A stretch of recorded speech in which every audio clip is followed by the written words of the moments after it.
pambihira ka Pinoy. Magandang gabi po sa nag-tune in pa lang ngayon. Kayo po ay nakikinig sa programang Filipino Excellence in the Middle East. Ang pinag-uusapan po namin dito ay legal rights and migrant workers' rights. Meron po kaming 4 na mga guests. Si Yuri ng Migrante International. Di ba may plano kayong mag-print ng paralegal manual? Opo, tama po yun. Ito is an offshoot of the 3 Friday paralegal workshop. Opo, nung nakaraang July po ay nagkaroon kami ng paralegal training. Ito po ay inulunsad namin sapagkat may 2 bagay po kaming napansin dito po sa bansang ito. Una po, ang ating mga kababayan ay nabibiktima sapagkat hindi nila alam ang kanilang karapatan. Pangalawa po, wala po silang malapitan na kung saan maaring tumulong sa kanila tungkol sa mga legal na serbisyo o legal na pagbibigay advice. Kapag po sila tumatawag sa POLO o sa consulate, ay hindi po agad sila nasasagot o hindi po agad sila na-assist. Kaya sabi namin, ano po kaya kung i-duplicate ng migrante yung kanilang sarili upang mas marami pong tutulong sa ating mga kababayan. Kaya naglunsad po kami ng paralegal training sa tulong po ng mga kasama po nating abogado rito. Kaya pagkatapos po ng paralegal training, naisip din po natin na ano kaya kung yung mga napag-usapan natin dito ay i-dokumento natin at ipamigay natin na libre sa ating mga kababayan. So yun po yung tinatapos namin ngayon, yung paralegal manual. Mayroon pong 4 na area ito, civil, immigration, labor at crime. No, yung mga kaso po patungkol doon ay sasagutin po natin para pong question and answer lang po. Para po mas madaling maintindihan ng ating mga kababayan. Ngayon kung may problema po yung kababayan natin, maaari na lang po nilang buklatin yung libro ipamimigay. At magkakaroon na po sila ng kasagutan. Kung sakaling hindi pa po mai-provide na libro, may mga telepono po doon na kung saan po pwede nilang tawagan para mas malinawan sila kung ano yung kanilang gagawin. So mga hotlines. Hotlines po. So parang parang yung ginawa ng Philcom sa Independence Day, nagpalabas ng safety manual. Opo. Ito naman, paralegal manual. Opo. Yung pagkakaiba po ng dalawa, yung inilabas po ng Philcom, ito po ay parang para makiiwas yung ating mga kababayan sa maaring pang-aabusong mangyari. Ang paralegal manual naman po ay tutugon naman doon sa mga kababayan natin na kung saan ay nabiktima na o kaya meron ng problemang kinakaharap patungkol po sa mga usaping legal. Okay. Clear yun. Speaking about Philcom, good luck pala sa mga organizations na tumatakbo to be elected in the governing council yata tawag noon. Parang kasalang migrante yata doon eh. Ganun ba? Good luck na rin sa inyo. So kung magiging guest natin sila, kung sino mga na-elect, we'll invite them so that the listeners can also know what the Philcom is all about and what they can do to the community. EL? Okay, sino bang eksperto dito sa kasalan? Si Ian uli? Okay, Ian, may question si Mr. David Banyares Jr. Sabi niya, good AM po. Tanong ko lang po, kasalmi, dati dito noon, dito daw sa Dubai. Nung umuwi po sa Pinas, okay, itong cute check ko sa NSO, single pa rin po pati yung misis ko. Hindi na-update. Teka muna, sino sasagot niyan? Siya, yung hari na. Pero teka muna, may asawa ka na ba? Actually, single pa po. Marami ako papakilala paano ka magkaroon ng authority kung di ka pakasal? But he knows the rule. That is the strength of an attorney. Okay, Attorney Ian, ulitin ko lang to. Tanong ko lang po, kasalmi dito dati noon. Nang umuwi po sa Pinas, check ko sa NSO, single pa rin po pati yung misis ko.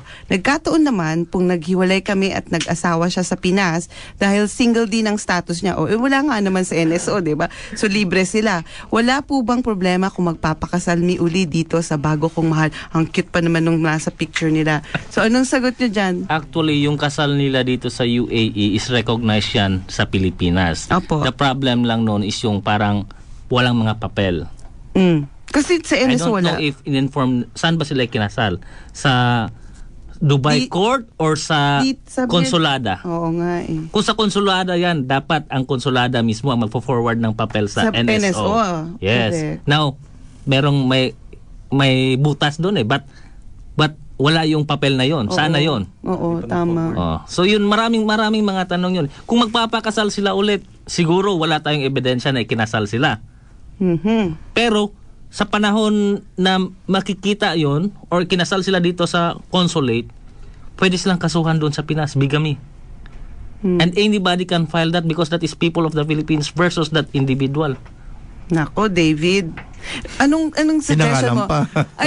Nagtatanong si Okay. David eh. Anong suggestion mo? Double check niya uli. Balay mo na-delay, katulad ni Yuri, sabi niya baka na-delay lang yung pagpapadala ng information. Baka walang Sa padala.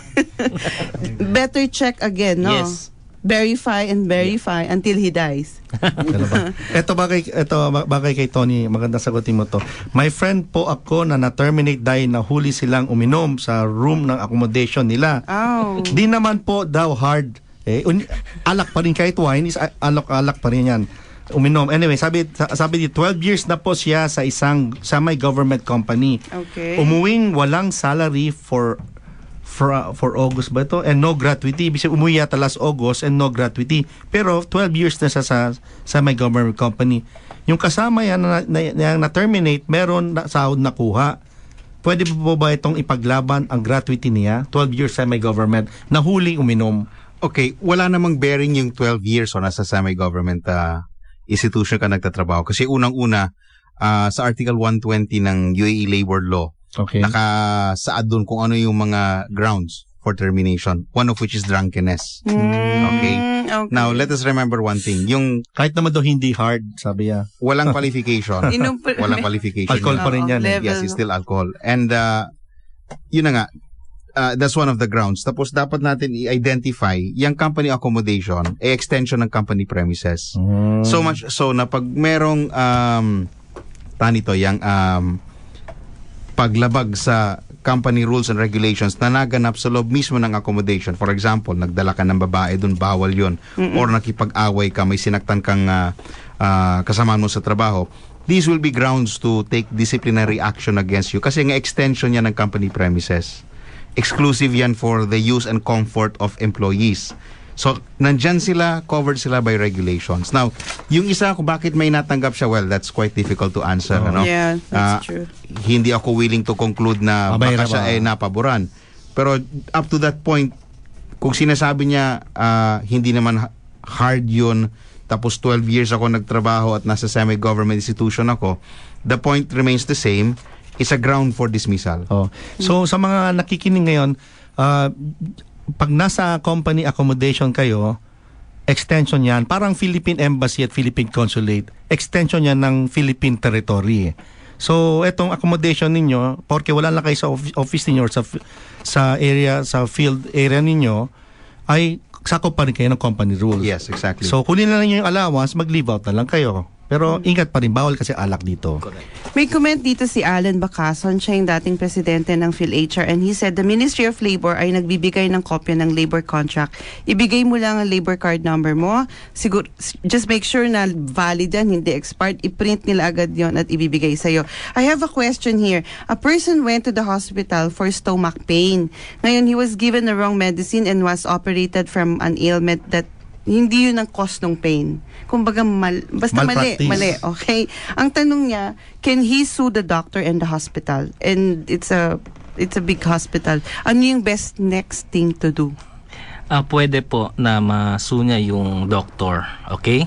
Kung ano man yung sakit niya, may doktrina kasi, legal doctrine na sinasabi natin, res ipsa loquitur. It means the thing speaks for itself.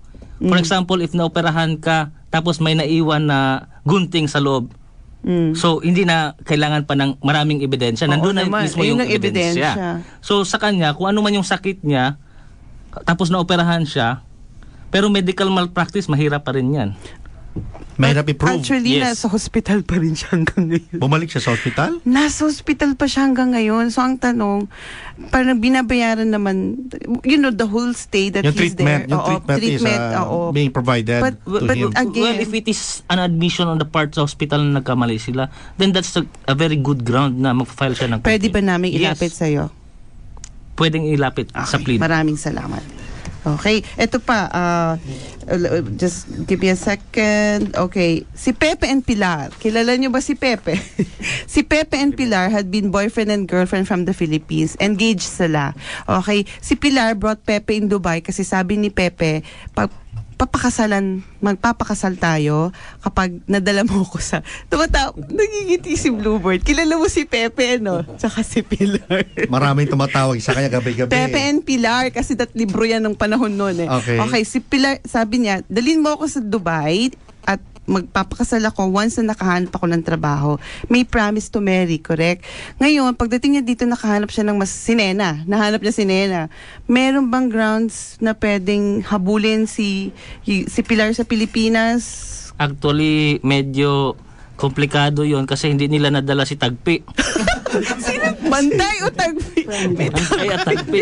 I think Mr. Antonio will answer that question. Sir Tony, kasi di ba sa Pilipinas, parang meron yatang law na pag nag-promise ka to marry, There is no law. there is no law. A mere promise to marry, okay, does not make a person liable, okay? They're engaged. They were engaged. Even then, it's a promise. So talagang tung nagtanong na Okay. to, wala talagang habol. Merong landmark decisions ang kataas-taasang hukuman sa atin, no? Opo. Na nagsasabi na, for example, merong kahihiyan on the part of the lady. Civilly perhaps, no, for damages, pwede niyang habulin yung guy. But to compel the guy to marry someone he does not love, or at that last With the minute, promise, nag-decide, na-realize niya hindi yun ang gusto niyang pakasalan, you cannot compel that person.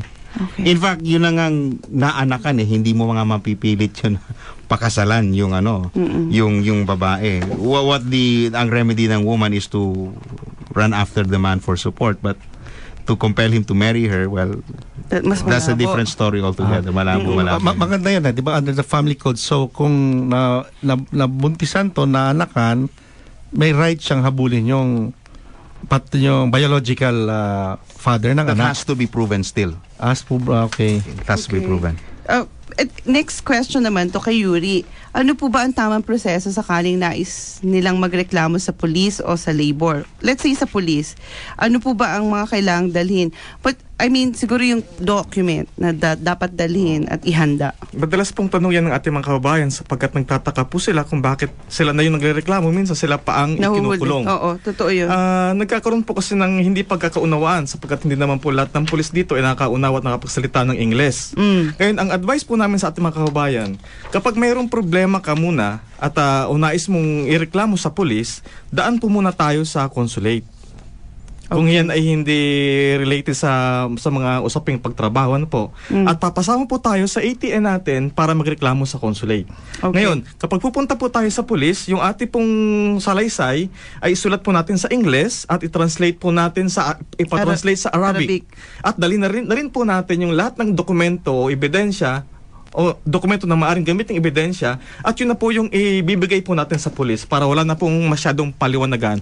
Babasahin na lang po ng pulis yung Arabic. So black and white kagad. Black and white kagad. So doon sa typing, may mga typing na May mga malapit. typing centers naman po tayo. Mga 15 dirhams, magkanong depende sa haba? Depende po. Ganun ba yun? Actually po, sa Polo OWA, sa consulate po, meron po tayong mga translator dyan.